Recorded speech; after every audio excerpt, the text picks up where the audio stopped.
So we are more advantages, we are more beneficiary, we are more blessed than the generation who have seen Jesus. Yesu ప్రభు వారిని చూసినటువంటి తరం కంటే చూడలేనటువంటి మనం ధన్యులవి అనే విషయం ఈ వచనాన్ని బట్టి మనం చెప్పచ్చు. అందుకే ఆయన అన్నాడు, నేను వెళ్ళిపోవడం మీకు మంచిది.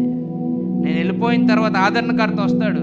బయట ఉండి నేను నడుస్తుంటే నా వెనకాల నడవడం కాదు, లోపలుండి పరిశుద్ధాత్మ దేవుడు నడిపిస్తుంటే నడుస్తాం. హల్లెలూయా. అంత గొప్ప భాగ్యాన్ని దేవుడు మనకి ఇచ్చాడు. దేవునికి స్తోత్రం కలుగుగాక. So having the holy spirit is better than having Jesus Christ with us. ఈ స్టేట్మెంట్ దగ్గర కన్ఫ్యూజ్ అవ్వకూడదు. Having the holy spirit within us is more blessed than having Jesus Christ with us.